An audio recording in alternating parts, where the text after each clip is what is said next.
Hello, innovators, and welcome to another episode of the Heitland Show, where I connect the dots of innovation and entrepreneurship with my guests. Today's guest works with people and helps them to perform. As a former operational performance specialist of McLaren, he is an expert in driving performance.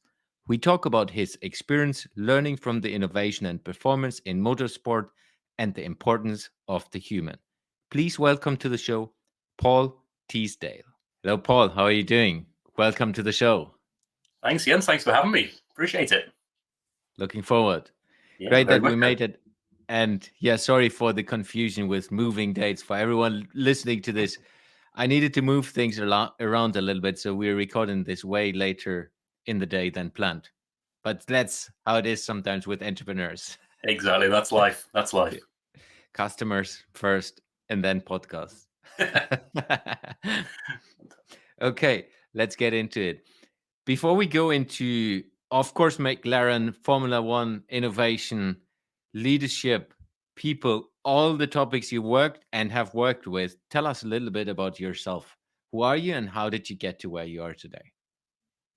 Well, I guess I'm a people person. I help people perform, and that's the sort of thing when I've reflected over my time in my career. It's all been in some way or other about helping others perform, helping them be their best and get the results that they need.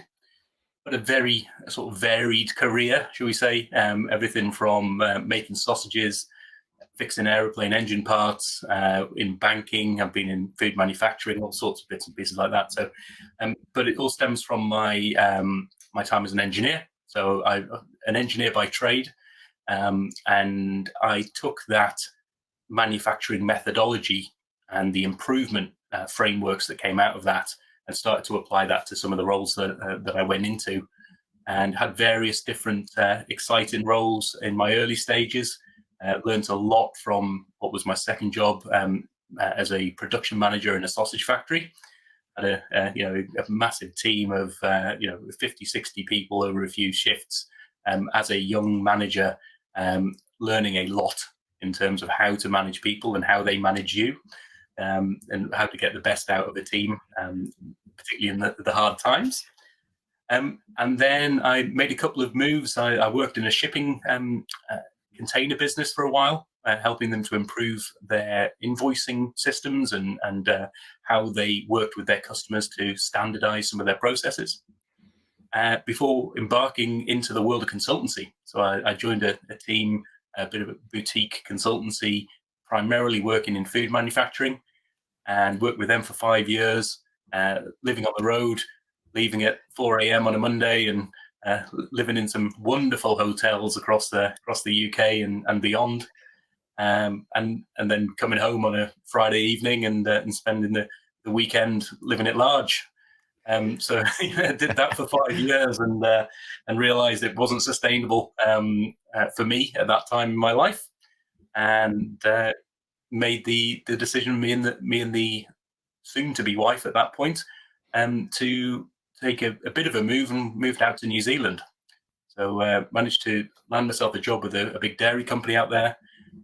Moved out to New Zealand to work in a more corporate environment, helping people to set up and manage their processes to deliver the best way of moving the milk around. That was those big decisions as to what do I make this milk into? Do I make it into cheese, into milk powder, into whey, and a very complex setup with a multi-billion-dollar business, but working with some absolutely great people, and having a great time in New Zealand, before sort of going through a redundancy process and finding myself with a wife who was 8 months pregnant, I believe, at the time, looking for a new job, and finding my way into banking, and having an interesting role helping business banking in one of the bigger banks in New Zealand to take a fresh look at how they manage their performance, how they understand how they perform, and how they look to use their metrics to drive better behaviors. How do you focus people to drive performance in a way that is more ethical, more aligned to some of the processes that need to be followed and should be followed from an ethics perspective as well. And had a great time doing that. Never been in banking before, but it was great to take a view of how would I view this if I was in this banking, if I was making sausages instead of loans, if I if I was making packs of bacon instead of a mortgage or a home loan. How would I view that? How would I measure it? How would I manage it? And so that was a great way of trying to bring some different thinking to people and to influence them in that way. And from there, we decided to move back to the UK. At that time, with a young little Kiwi boy in our midst as well. But for family reasons, we thought we'd come back to the UK, and I was really lucky enough to have a contact who worked within the McLaren team. So McLaren, best known for their Formula One racing and also their road cars. But there was a third arm of that business called Applied Technologies that took a lot of the methodologies and frameworks of how do you innovate, how do you take performance and the views of performance from a really high-performing elite motorsport world and take those to business. So we were working with some of the big four consultancies to take that to scale and to take really innovative ways of looking at how do I make better decisions was probably the common theme throughout that. So I was leading up the people side of that. How do I understand the challenges that people have? How do I understand and frame the performance they're trying to drive? And what are the things that need to be taken into account when you're talking about building a proof of concept in a world in something that's never been done before in that space, testing it out, getting that feedback, making sure it fits in with their current processes or amending their processes accordingly. And in the same time, building this sometimes just unbelievable technology based on simulation and detailed analytics, and bringing it into whole new worlds. Everything from oil and gas drilling through to managing airports and airport operations. We did some great work with food and drink manufacturers as well. So loads of different variation. My first project was, I often joke with people, I was enticed back from New Zealand, living next to the beach and living the life of Riley over there, to move to Woking, which isn't the most exciting place in the UK, and to work on shelf stacking for supermarkets. That's the first project that I did. How do you make better decisions for shelf stacking?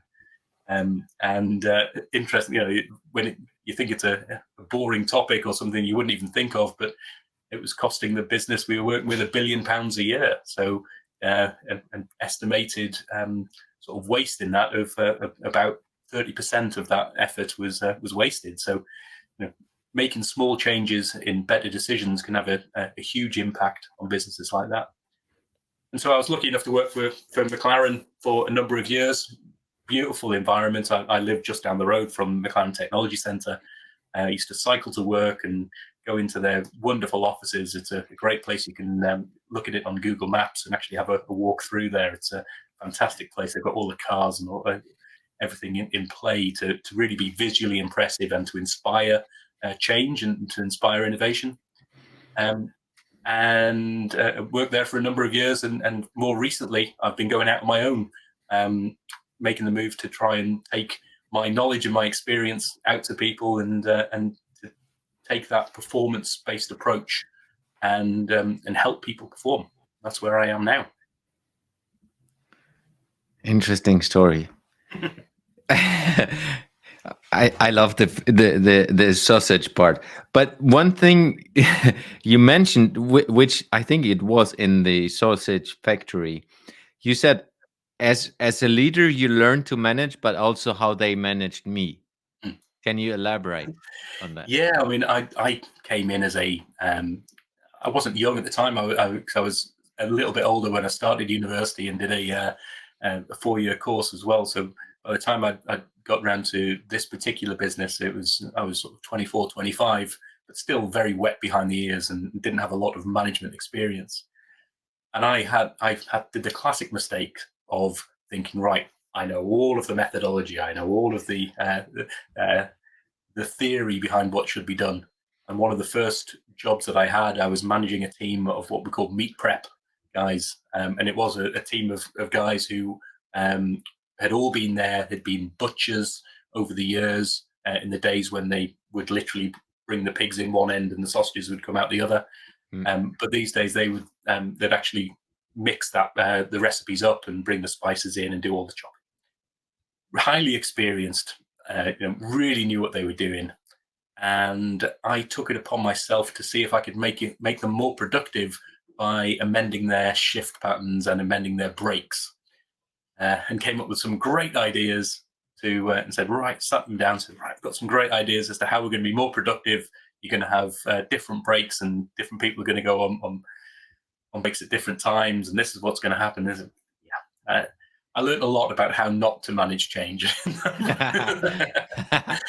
Yeah, and they certainly managed me back, shall we say. Yeah, it's a very insightful time for me. I can imagine.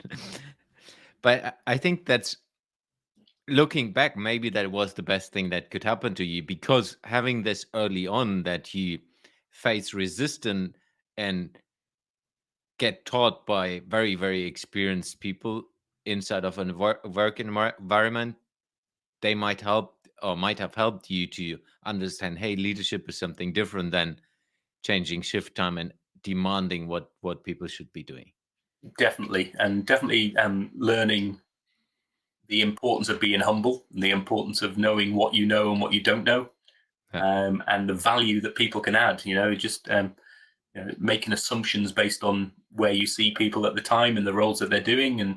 And I was guilty of making the assumption that these guys didn't want to perform, and that was couldn't be further from the truth. And they, after conversations like that, and we talked about.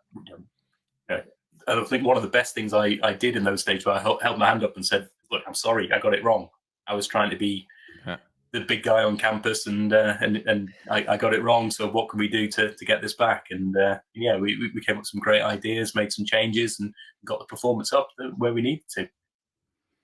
Yeah, I think this humility is very important to, specifically with senior people inside the workforce. I mean, it's important with all, but being able to say, "Hey, sorry, I'm wrong," is not usual. At least in my experience, not all managers would be up for saying, "Yeah, sorry, was a mistake on my end." Yeah, and also I don't know. Exactly. I've seen a lot, and I've talked to a lot of people over the years, particularly in the COVID days, of lots of leaders having to be humble or realizing the value of being humble when you're in such uncertain circumstances. Just saying, I don't know how we're going to get through this. All I know is if we work together, we will. And so I'm relying on you. I will do what you need me to do, but I don't have the answers, because the answers have never been there before. And that's the beauty of the innovative space. No matter what you're looking at, recognizing you don't have the answers is frees up the mind quite a bit. Yeah. To that point, I have worked with young people who started out in the working environment, and they said, "I need to know everything to be able to get a manager position." What is your perspective on that? In terms of, I need to know everything technical. Is that where you're coming from? Yeah. I need to know all the bits of this role. I mean, I think there's a lot of value in knowing how not to get the wool pulled over your eyes.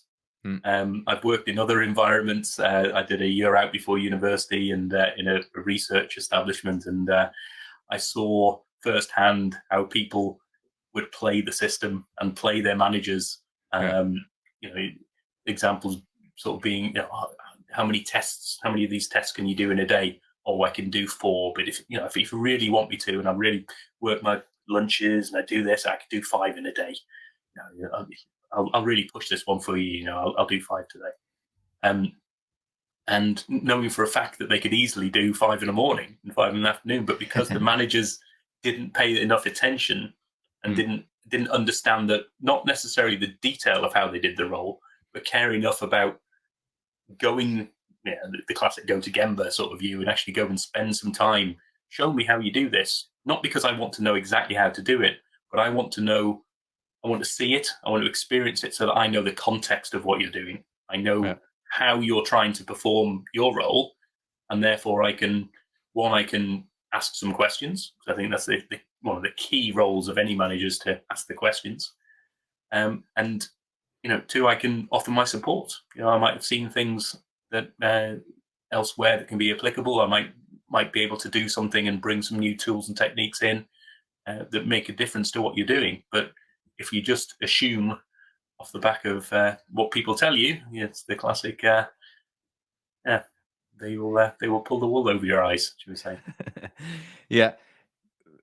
I like this very much, and some companies do that. For the listeners, they know this. Um, I'm grown up in IKEA from a very junior leadership role to a senior leadership role inside of the total organization. And one thing at that time was, when you start, you should start in a store so that you understand the business, and then you can grow. Mm, Similar to what, at least what I've heard inside of McDonald's, they have this leadership programs where you need to start and flipping burgers for a couple of weeks or even months until you get into the management role. mm. I think that's definitely something I believe in, because you get so different perspective of the business, and you can talk the company language in a different way than just, hey, I'm coming from the side, starting at the top somewhere, and you think you know everything because you may be experienced, but in the end you don't, No. because you haven't been there. No matter what you've experienced, it's been in a different context. It's Yeah. been in a different environment with a different culture, and you have to take that into account and take that with a pinch of salt. Yeah. So you said you help people to manage, to perform. And in all different roles you have managed, at least from New Zealand onwards, the word performance was part of your job Mm. description, at least, maybe not job title. How was that, and how did that get red thread in your career? Yeah, I mean, it's always been. I've had consultant as a job title. I've had some beauties in my time. Operational excellence lead facilitator was a great one. And the sort of roles that you the titles that you say, and then you have to explain, well, what does that actually mean? Uh, uh, In my time at McLaren, I was an operational performance specialist. So yeah, they're great titles, and they have their position or their role to understand your position, particularly within the business. But often with clients, you need to explain what that actually means and what it means to them in this case. But I've I've been lucky enough to work with a few people and a couple of people who've coached me and helped me reflect and give me some tools and techniques for understanding and looking back on my journey to where I am now. And one of the things that I've been encouraged to do is like, what are some of the themes? What are some of the themes that you've come up with there? Um, One of them, I often talked about being, certainly in my earlier roles, about being a translator. I play a translation role between um, a team. So if I go back to the time in the shipping container business, for instance, I worked with the people who were on the phones organizing where these containers would go to and from, organizing how much people would pay for them. Because they're very complex setups, so that they've done for themselves. And we were trying to help work with the technology systems to build slightly, to improve their technology to help them to do these things better and to make sure that we got the invoicing right. And I could speak enough of the operations to understand what they were doing, and enough of the geek uh, to understand what that meant. And because what I found was, you get the people in the room and say, I want, you'd have the typical user story as I want to be able to do this. And the technical people, or the highly technical people, will tell me what you want, what screen needs to change and what resolution and what side, and so it'd be that moving from the user story to the system requirements, and mm, that translation role was one that I've played throughout. And more, the other side of it was the performance. It's all been about, why are you doing this? What are you, if you're doing a coaching role, if you're doing an agile methodology, you're bringing that into play, you're building a new proof of concept for technology. Why are you doing all of this? And it all came down to help performance in whatever that meant at the time. So mm, it's not just about financial performance. It's that multifaceted, and some of the insights I got from the McLaren team, it seems very simple performance. You go fast, you win races. But you can go fast on one lap and not win a race. And one of the first things they'd always say is you have to cross the finish line to win the race. So don't forget that you've got to get to the end before you can win the race. But also, you could go fast and then you could crash. That's one thing. You could go fast and then the engine loses power. So later on you have to go slow and you get overtaken. You can go fast and make poor decisions about when to pit, etc. So it's not just a simple 1-to-1 ratio. It's quite a complex thing. And also you can go fast in one race and win one race. You might have blown your engine and blown your chances for the next race, and set up your car in such a way that it can definitely win this race, but it can't do anything else for the rest of the season. How do you look at performance not only in the moment, but also from a strategic perspective as well? You've got to be able to layer that up in terms of what that means, and also how you perform. That was, again, going back to those banking days. You can have lots of money being lent. You can have lots of cash flowing through the system. But if that's not profitable, that's one thing that's not that great for the bank. But also, if it's not ethical, then you might be doing things for the wrong reason, giving people loans that they can't afford or don't need. So that's another area of performance, and one that I'm particularly interested in as well. From how do you get people to do the right thing as well as the profitable thing? Yeah. How do you link this then to the human factor? Well, I've said at the start that people drive performance.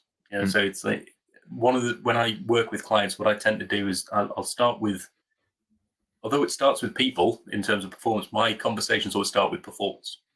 What's the performance you're trying to drive? What are the results you want from this? What are you trying to achieve?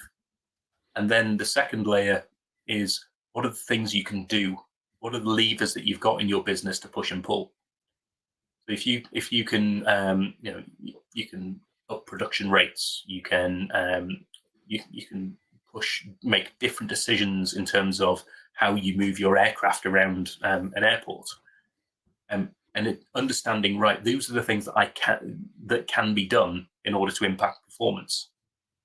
Now I need to go down to the people piece, because that's the time people come into it, particularly when they're making decisions and putting things into action. How do I get people to make better decisions? And in order to do that, you really have to understand the people. You have to understand what their motivations are. You need to understand how they're set up, how their teams interact, what are the dynamics, what are the cultures, how are they measured is always been an interest of mine. How you measure people really drives behavior, and that can really have an impact on the performance that you drive. And once you get the people in place, you can start to think about the supporting elements. So what are the information and insights that they need to make better decisions? And then finally, what's the data that you need to develop those insights into actionable insights? And that's one of the big lessons that I learned in the McLaren days, actually, was for a business that is so data intensive, you will struggle, if not maybe impossible, to come across an industry that has such depth and such intensity of data and analytics, and such maturity in terms of some of the simulation models and the predictive analytics stuff they can do. And when we've taken that to businesses, a lot of the people that I worked with would come to us and say, we've just spent 10 million euro on a new production site. We've got all this data. We've made everything digital. We've got servo motors here. We've got this, that, but we don't know what to do with it. And when we went through, and that was very much a big data approach. If we've got enough data, the results will come. Or if we've got enough data, we'll be able to sort of somehow magically see some patterns in there and make better decisions. And the great insight from the McLaren days is that, yes, data can help you perform and help your car go faster, etc. But it comes at a cost. And in the world of F1, that cost is weight, and weight slows your car down. So it's actually detrimental to performance. You need to move away from this view of big data to small data, and particularly the smallest actionable insights that you can get. What's the least amount of data that I can get at that time in order to help me make the best decisions at that time to enact something that I can do about it in that time that drives performance. And that's I remember sitting down with I think it was a CTO or COO of a major drinks manufacturer. We're talking about this very problem. Oh, we invest in this data. We've got all this. And I talked through this way of thinking about things, and you could just see like both the oh my god, and then realizing how much they've just spent on all of this data that they probably won't have anything to do with. So, and that's an area that I'm definitely keen to work with people on as well. In those early stages, how do you, before you go off and invest, how do you talk to somebody who can challenge your thinking a little bit? If you're spending that amount of money, or it doesn't have to be in the tens of millions, it can be significant for your business or for you personally. Get challenged on it and make sure you've got the right decision. It's an interesting way of looking at things. I was reflecting on this with my wife the other day. We when we lived in London many years ago before we moved to New Zealand, we thought we were saving money by getting a cheap laminate floor to get our little one-bedroom house refloored. And when we got somebody in who's a carpenter and became a really good friend off the back of this. And he's like, you should have talked to me first. For the same money in terms of the labor it takes to put this in play, to actually lay this down, it's a complicated thing to put together. It's it'll take me a lot of time and a lot of effort to do that. In the same amount of time, I could have fitted something that would be hardwood, really good quality, and you would have had a much better result, a much better setup for the same amount of money if you'd have talked to me first. Yeah. And I think that's an interesting model that to think about when you are looking to invest in anything. Really, is how do you just challenge yourself or be challenged by others before you start to really open up those purse strings. Yeah, and what I like about this approach is understanding the necessity. That's right. The important data. Yeah. The data that are really necessary to take decisions. Yeah. Because I see this as well in big and small companies, like you mentioned. Is everyone thinks about big data, and yes, we need to. In the end, it's one or two data points that help you to take most of the decisions in specific areas, and then combining them with others. And the other angle of this that I've come across a fair bit as well is that a lot of the innovation projects or things that are seen to be innovation projects are essentially technology projects where there is a new bit of tech that comes in and it will do all this shiny stuff for us. And it's often driven by the CTO or the technology arm of the business. And they're like, we need to get this in. It's really important for our business. And technology teams are brilliant at what they do. In fact, one of the things when I first came into McLaren, I was talking to my boss about this, and I was like, you've got all these people doing things right. You've got the great thing about McLaren, it's an environment of high performance all over. Particularly the modeling and simulation people would do a great job of getting the model as accurate and as right as they possibly could, going into the physics and the dynamics and got all this great stuff. But they weren't necessarily doing the right thing or focusing on the right problem, because the right problem could have been something really simple that would help drive performance. And actually, the issue that you have, if I want to call it that, of having really intelligent, really high performing technical people, is they want to work on the interesting problems. Yeah. And the interesting problems aren't always the ones that get you the best value, or the ones that are needed right now is the other thing. Yeah. Yeah, I think that's an important one. I was teaching today at Barcelona University, and I was saying when it was about project management, I was saying it's not necessary the best process to use agile and all these newer methodologies if the organization is not ready for it. Mm. Just don't do it. Just go with the basic waterfall model, and you will do a good project. Mm. You Yep. don't need to implement agile and scrum and all these kind of things. If the organization is not ready for it, don't do it. Yeah.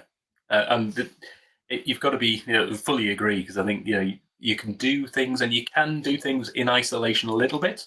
But my experience has always been that if you try and run an agile project, and even as much as you get up front that this is a collaborative piece of work, it's it's an innovative piece of work, so it's never been done before. You get the same questions, particularly from the finance guys or the senior managers, is when's it going to be delivered, and how much is it going to cost me? Well, we don't know is the answer. We don't know because it's never been done before. We think we will come back to you in 2 weeks and show you where we're at, and we will move this forward, and we will be endeavoring to drive whatever we can. But we don't have the answers because it is innovation. It hasn't been done before. So if we knew the solution, we just tell you, there you go, deliver. Waterfall method, great. But if you're developing a new technology, or if you're developing a new process or a way of working, then there has to be a maturity of thinking that goes along with that. Or you have to be prepared to double up on your comms effort and your management effort to deal with the team in an agile way, and then deal with the rest of the business as a waterfall project. And it just, I know from experience, it can be taxing, shall we say. Yeah. I was about to say the same. 100%. So if we dig deeper into the people part, so you already mentioned better decisions are enabled by data and information and insights, and the people will kind of have the possibility to take better decisions. If we take it from a human performance perspective, maybe comparing it as well to the motorsport world, there's, at least until now, most of the time it's a human driving the car still. Mm. And that's still a big factor of the success as well. If Yep. you just look into Formula One, they're drivers who are on a different planet than others. Mm. And even if we look back, I mean, I'm German, so Michael Schumacher is one of the Who, sorry? favorites still. And he was, even with a mediocre car, he was still better than others with a fast car. So how important is the human factor, and what are the differences as well to make them perform better, or us? Yeah, I mean, in that level of, I mean, it's a sport. Absolutely. When it comes to F1, and this is one of the essences of what they want to maintain throughout that, is it is a sport, and a driving sport. And so to be a sport, you have to have that element of human endeavor that goes along with it.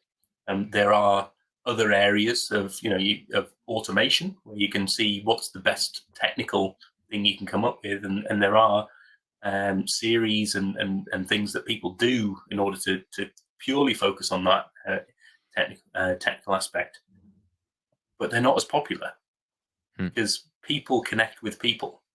They connect with the endeavors that people have, the struggles that they have, the stories behind them, the characters, and the sort of charisma of the drivers. Or if you go back to Nigel Mansell, not necessarily the charisma of the guy, but certainly the moustache. You got to respect that.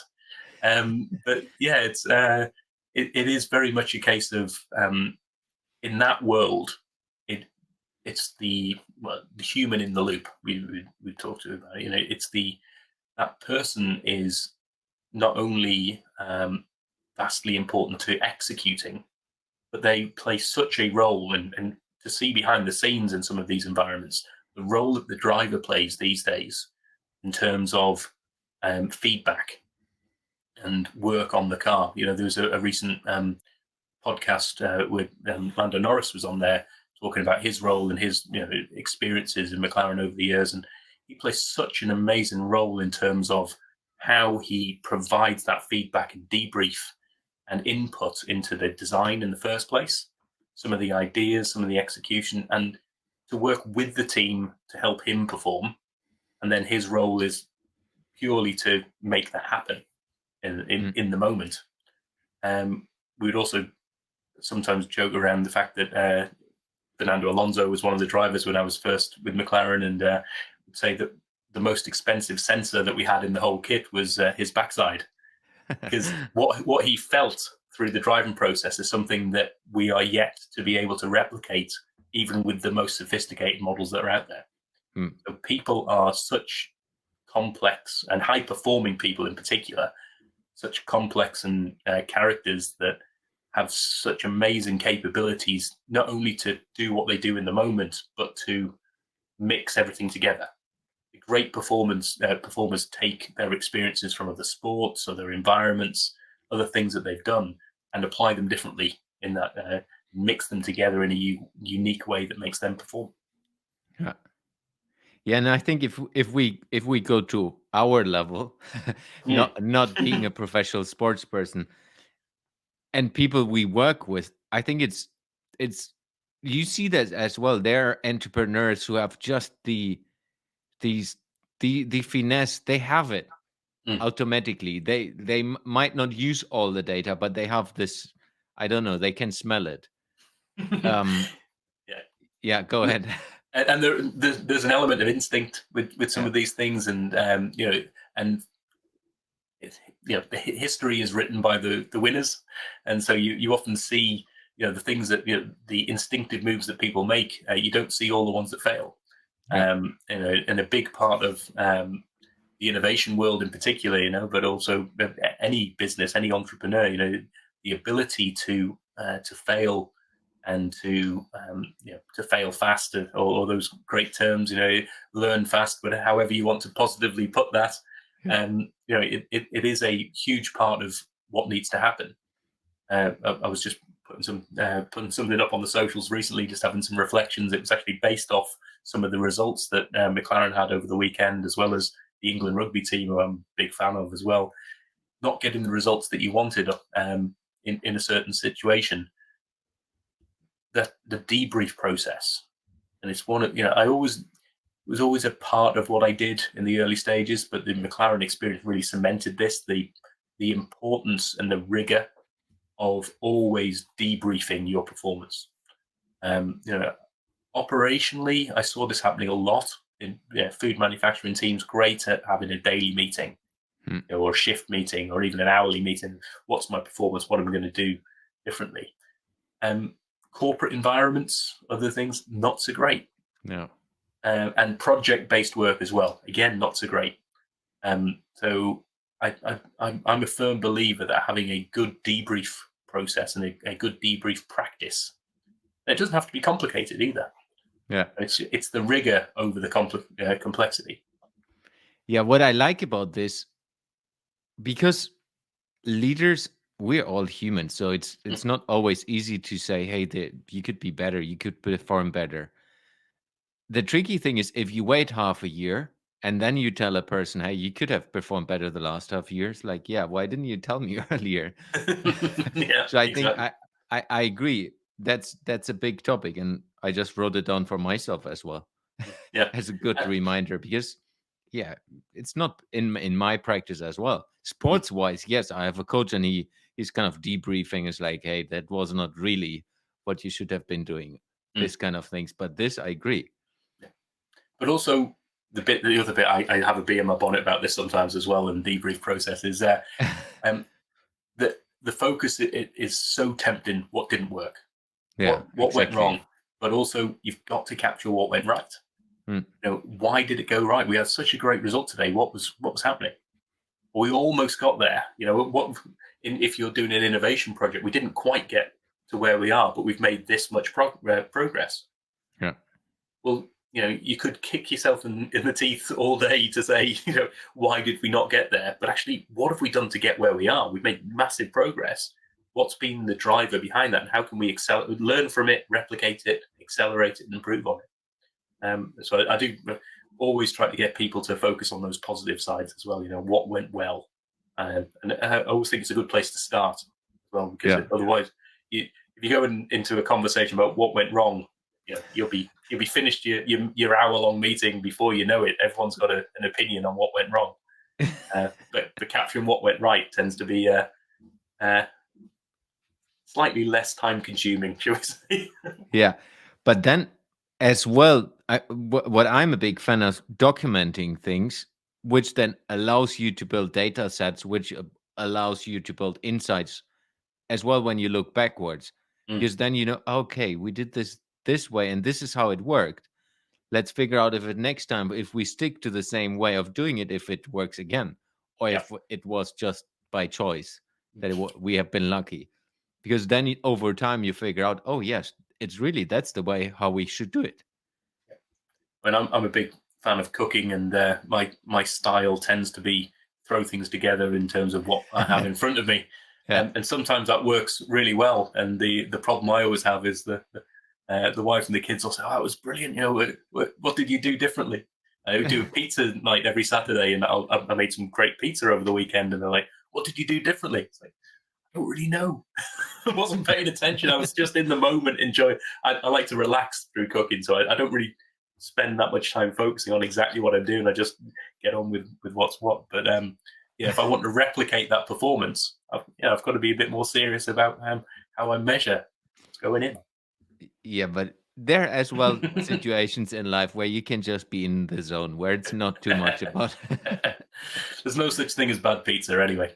Exactly, especially if it's served with a beer. Most certainly. Let's get into the last part of the podcast, where I'm asking always a couple of questions that are not too much related to our conversation until now. If you could run a project or be part of a project that's impacting every human being on Earth, what project would you choose to work with and why? I was Very thinking about easy this. one, I know. Yeah, I know, because I've listened to some of your back episodes, and I knew this was coming, so I'm been racking my brains. And two things have come to mind really. One is a project or a company that I do work with and have the pleasure of delivering some of their content with. It the focus on leadership development, and the term they use is democratizing leadership. Everybody historically, getting leadership performance development has always been the reach of the great and the good. It's the C-suite, it's the exec teams, it's lots of money, lots of away days and things like that. And these guys are doing great work in terms of bringing that to the masses. How do you develop leadership capabilities in an accessible way, working with supporting technologies, but fundamentally with the people that are there? So it's a group in New Zealand that I've been working with over the last couple of years. Jump Shift, who do the leadership development, and their adaption is a great one to support that. So that's one area that I'm lucky enough to be involved with, and they're going from strength to strength. The other side that's sort of really personal to me is I've got a lot of close connections with disability.